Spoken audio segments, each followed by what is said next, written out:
Davam edək. Trigonometrik funksiyalardan tangens x.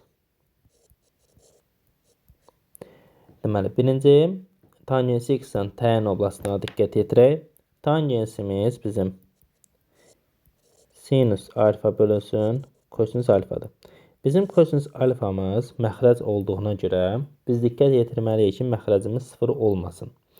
Və bizim məxrəci 0-a çevirən qiymətlər kosinus alfanın 0-a bərabər olmasıdır. Və yaxud da alfa olsun, burada x olsun, heç bir fərqi yoxdur. Kosinus x bərabərdir 0. Kosinus nə zaman 0-a çevrilir? Pi böl 2-də, bir də 3 pi böl 2 və yaxud da mənfi pi böl 2-də. Bu zaman 0-a çevrilir. Ona görə də, yəni hər bir pi k-dan sonra da 0-a çevrilmə halı olur. Ona görə də mənfi pi böl 2 üstəyənsin pi k və pi böl 2 üstəyənsin pi k olmaz. Yəni ki, bunlar götürmək olmaz. Yerdə qalan istənilən qiymətləri götürmək olar. Yəni məxrəci 0-a çevirən qiymətlərdir, onları götürmək lazım deyil. Deməli, ona görə də tangens x funksiyasının təyin oblastı mənfi pi böl 2 üstəyər pi k və pi böl 2 üstəyənsin pi k olur. Daha sonra bunun qiymətlər oblastı isə mənfi sonsuz müsbət sonsuzluqdur. Yəni istənilən qiymətləri ala bilər funksiyanın özü. Funksiya olaraq tək funksiyadır. Tək funksiya olaraq mənfini qarşı verir. Yəni tangens mənfi x bərabərdir mənfi tangens x-a. Məsələn, tangens 70 dərəcə, mənfi 70 dərəcə bərabərdir mənfi tangens 70 dərəcə. Eyni ilə sinusda olduğu kimi, yəni tangens x minus a bərabərdir mənfi tangens a minus x. Funksiya dövrü funksiyadır. Hər pi k-dan bir təkrarlanır. Yəni hər pi k-dan bir eyni qiymət alır. Ona görə də tangens x üstəyənsin pi k bərabərdir tangens x-a. Daha sonra ən kiçik müsbət dövrü pi-dir. Yadınızda ümumiyyətlə qalsın ki, sinusla kosinusun ən kiçik müsbət dövrü 2pi-dir. Tangenslə kotangensin ən kiçik müsbət dövrü isə pi-dir. Və tək funksiyadır. Bunu da qeyd elədik. Bütün rüblər də artandır. Daha sonra deməli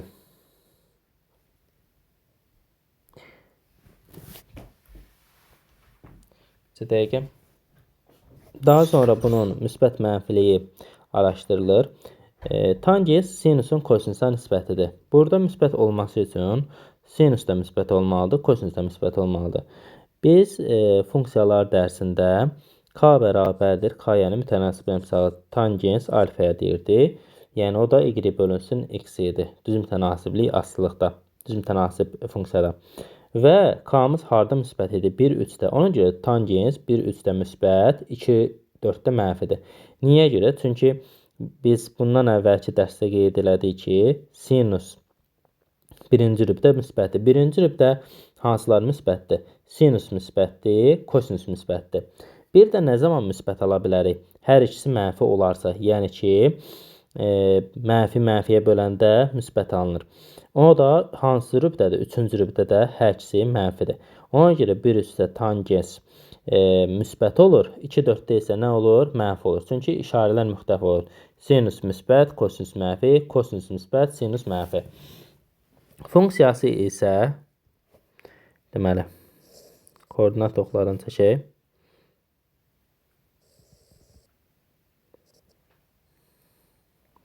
Daha sonra qrafiki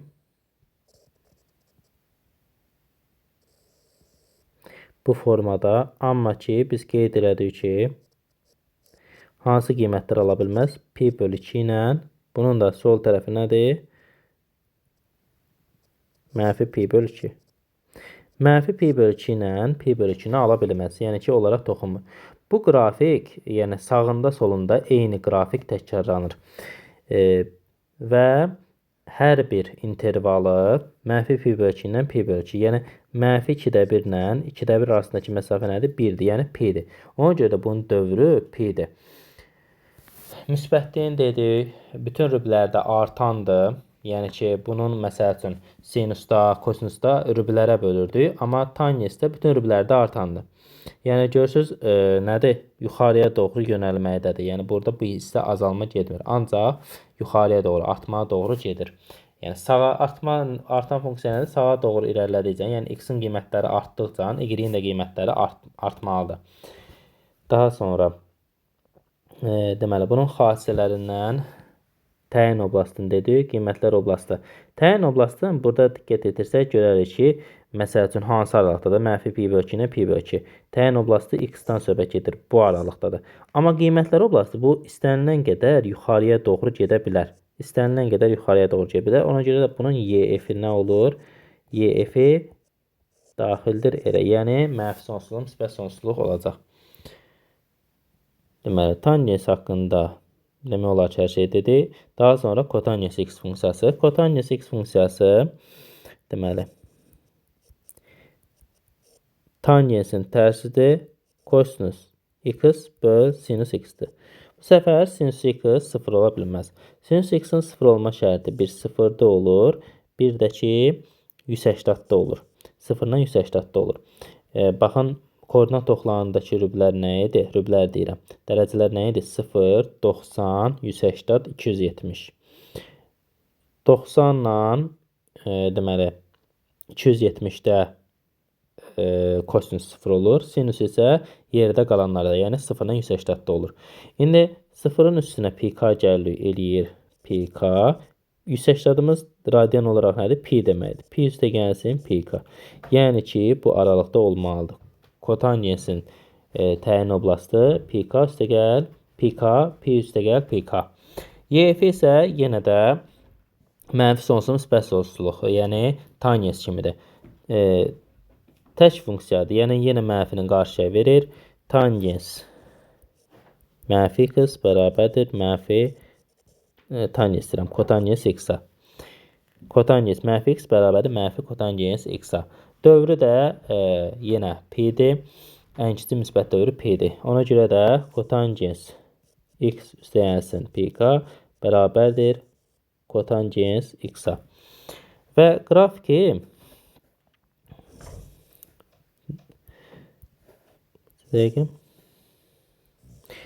qrafik tangensin sürüşdürülməsidir. Deməli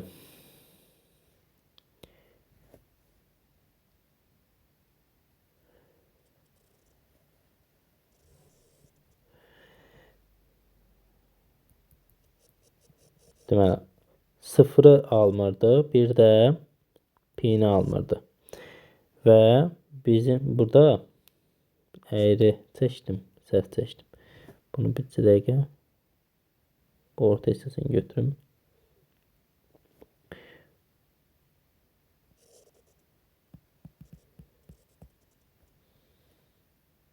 Aha. Bu şəkildə olur qrafikdə. Bu pi bölü 2-də bu hissədə olur. Və qrafik azalandır. Yəni sağa doğru getdikcə qrafik nə olur? Aşağıya düşür. Bütün rüblərdə ümumiyyətlə azalandı. Müsbətli, mənfili isə kotangenslər eynidir. Yəni birinci, üçüncü rüblərdə müsbətdir, ikinci, dördüncü rüblərdə isə mənfidir. Daha sonra bəzi trigonometri funksiyaların qiymətli oblastının tapılmasına aid nümunələrdir. Çünki bundan qarşınıza çıxacaq. Məsəl üçün, y bərabərdir sinus kvadrat x əsas qiymətlər oblastındadır da. Bunun deməli qiymətlər oblastından tapmaqdan ötürü biz məsəl üçün deyirik ki, sinusun ümumiyyətlə nədir? Mənfi 1-dən 1-dir. İndi məsəl üçün bunu kvadrata yüksəldir. Mənfi 1-in kvadratı da 1 eləyir, 1-in də kvadratı 1 eləyir.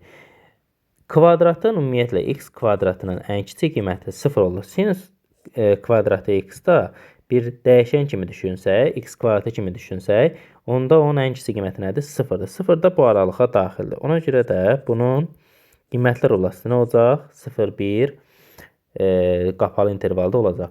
Kosinusun da həmçinin modul sinus x-in da 0, 1 olacaq qiymətlər oblastı. Daha sonra y bərabərdir a vurulsun sinus üstündə 2n plus 1 üstə gəlsin 1. 2 minus 1 də verə bilər. Bu nə deməkdir? Tək deməkdir. Məsəl üçün, y bərabərdir 5 sinus kubu plus 3. Bunun qiymətlər oblasını tapmaqdan ötürü deməli, sinusun, bu təkdir də, sinusun ən kiçik qiyməti nədir? -1-dir. A-nı vururuq nəyə? -1-ə, üstünə də C gəlir. Olur -A üstəyənsin C. Əgər ən böyük qiymətini qoysuq, A vurulsun 1 üstəyə C, olacaq A plus C. Yəni -A üstə gələcək, müsbət A üstə gələcək. İndi burada da diqqət edirik. 5 vurulsun -1 plus 3. Bu olacaq -5 plus 3, olacaq -2. Sonra 5 vurulsun 1 üstəyənsin 3, eləcək nə? 8. Deməli, bunun qiymətləri burası -2, 8 olacaq. Hər ikisi də daxil olacaq. -2 də daxil olacaq, müsbət 8 də. İndi bunu bildik ki, tək olanda nədir? -1-dən 1-dir. Ümumiyyətlə, sinus x deyirik. Orada sinus x-in qüvvəti nədir? 1-dir də, yəni yazılmayanda 1-dir. Amma bu cüt olanda, bayaqlarda dedik ki, y bərabərdir sinus üstündə 2n x. Bayaqlarda dedik ki, cüt olanda 0-dan 1 olur. İndi 0-ı plus c. 0-ı yerinə qoyanda 0 üstə gəl c eləyir c. 1 üstə gəl c-də nə eləyir? C üstə gəlsin 1. Ona görə də bunun nə olacaq? C və c üstə gəlsin 1 olacaq. Buna əvvəlinə a yazsaq, olacaq onda c, daha sonra c üstə gəlsin a olacaq. Nümunə üçün göstərək. Y bərabərdir 4 sinus kvadrat x plus 8. Bunun məsəl üçün desək ki, bizə ən böyük qiymətin 4 vurulsun 1 üstə gəlsin 8. Eləyir neçə? 12. Desə ən kiçiyin sinus kvadrat x-in ən kiçiyi 0-dır. 4 vur 0 üstə gəl 8 eləyəcək nə? 8. Bunun qiymətləri oblasti 8, 12 parçası olacaq. Daha sonra ola bilər ki, sinusla kosinusu, yəni ikisinin biri də versin. Yəni bu həm sinusa aiddir, həm kosinusa aiddir. Yəni ikisində də eyni qaydada bu dediklərimiz, axırıncı dediklərimiz. Versə ki, y bərabərdir a sinus x üstəgəl b kosinus x. Desə ki, bunun qiymətlər oblasını tapın. Onda kök altında Pifaqor teoremi kimi a kvadrat b kvadratı mənfisi ilə bir də müsbətinə a kvadrat plus b kvadratı olacaq. Və hər ikisi də daxil olacaq. Məsəl üçün 5 sinus x plus məsələn 5 olmasın, lap 6 olsun. 6 sinus x 8 kosinus x. Amma buradakılar eyni olmalıdır. Onda bunun qiymətlər oblasti 6-nın kvadratı üstəgəl 8-in kvadratı. Nə qədər eləyəcək? 10. Olacaq cavabımız -10 və müsbət 10. Dediyim kimi burada sinus x olmur. 2x olsa, amma hər ikisində olmalıdır. Onda da eyni şey edəcəyik. İndi isə trigonometri funksiyaların dövrünə baxaq. Biz dövrü hər funksiya üçün ayrı-ayrı dedik. Məsələn, sinusu, kosinusu dedik 2pi, tangensi, kotangensi dedik pi. İndi bunu, bu yəni ki, xüsusi formasıdır. Ümumi forması, ümumi şəkildə necə olmalıdır? Əgər, deməli, sinus üstündə 2n minus 1, yəni tək olsa x. Qarşısında x olmur, hər hansı bir olsun. Kx plus b. Əsas burada k-dan asılıdır. Yəni x-in üzərinə nə gəlir, gəlsin, onun heç bir fərqi olmayacaq. Əsas k-dan asılıdır və bunun dövrü t bərabərdir 2pi bölünsün, modulda k olacaq. K mənfi də olsa müsbət götürəcəksən, müsbət olsa da. Bu sinusun qarşısında duran ədədin də, məsələn, bura 7 yazsa, bunun da önəmi yoxdur. Yəni, əsas burada lazım olan bizə nədir? K-dır və sinusun qüvvətidir. Sinusun qüvvəti tək olanda 2pi bölünür, cüt olanda isə pi bölünür. Yəni, bu təklərdədir. T bərabərdir pi bölünsün modul. K isə nədir? Cütlərdə. Bu nəyə aiddir? Sinusla kosinusa aiddir. Yəni, sinusla kosinusda tək olanda 2pi bölünsün modul k olur. Tangenslə kotangens də təki cütü fərqi yoxdur. Hamısı bununla hesab. Yəni, bu iki dəfə istifadə olunur.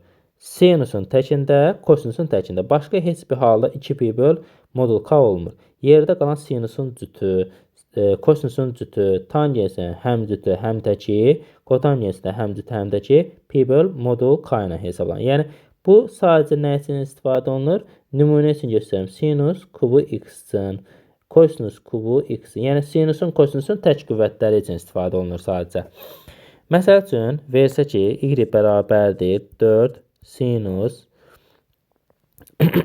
məsələn 3 yazaq bura. Məsələn burada yazaq 5-də 8 x çıxılsın məsələn 2 pi böl 6. Bunun dövrünü tapmaq istəyirik. T bərabərdir. Dediyim kimi buradakı heç bir önəmi yoxdur. Əsas burada və qüvvətdir. Qüvvət tək olduğuna görə 2 pi bölünəcək modulda k, yəni 5-də 8-ə. 2 pi vurulacaq 8-də 5-ə. Bu ixtisar gedəcək. Buna olacaq 5 pi bölünsün 4. Dövrü beləsinə hesablanacaq. Əgər 2 dənə versə bizə, yəni ki, eyni misalın daxilində 2 dənə trigonometrik funksiya versə, onda necə hesablayacaq? Məsələn, y bərabərdir 6 sinus, məsələn, 4x minus pi böl 3.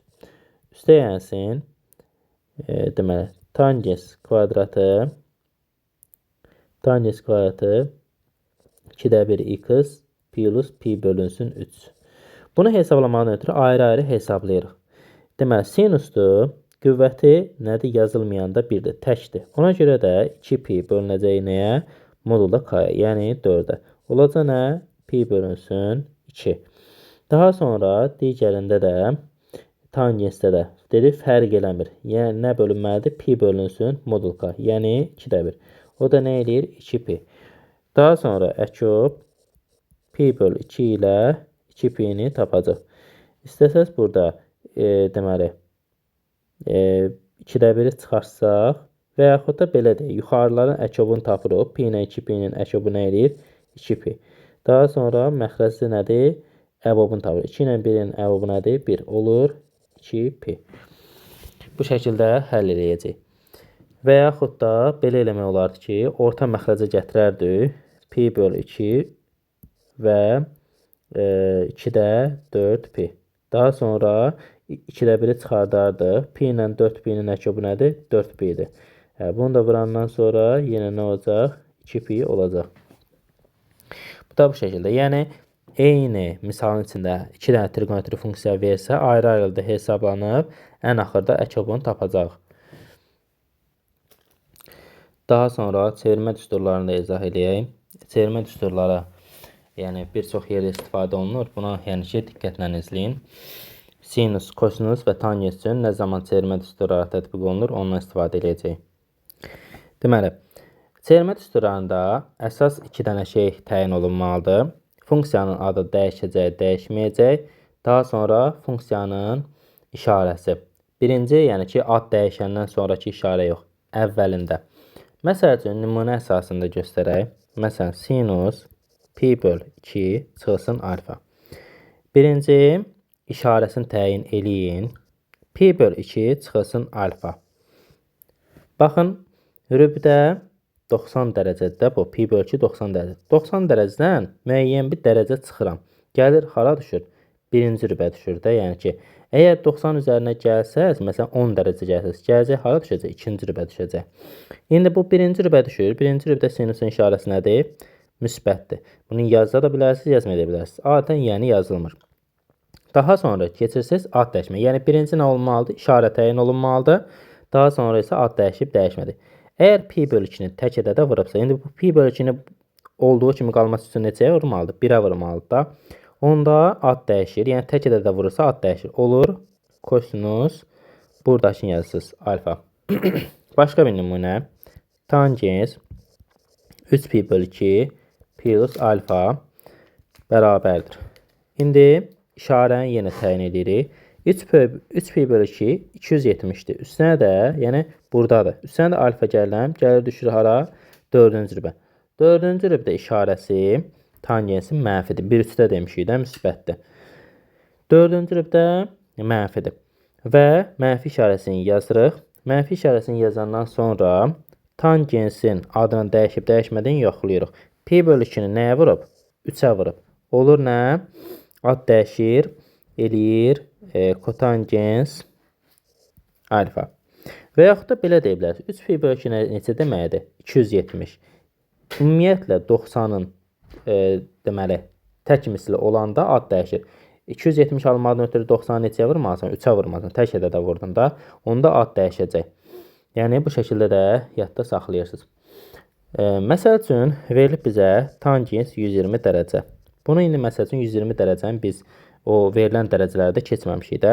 Bunu iki cür yazmaq olar. Tangens 90 plus 30. İndi siz hansından yazarsınız, o özünüzə asılıdır. Yəni ad dəyişmək istəyirsinizsə 90 yazın, 90. Ad dəyişmək istəmirsə 90-ın cüt misli nədir? 180-dır. Tangens 180-dan üzərinə gəlməli deyiləm. Bu səfər nə etməliyəm? Çıxmalıyam. Yazandan sonra indi birinciyə görə həll edirik. 120 dərəcədə tangens nədir? Mənfidir.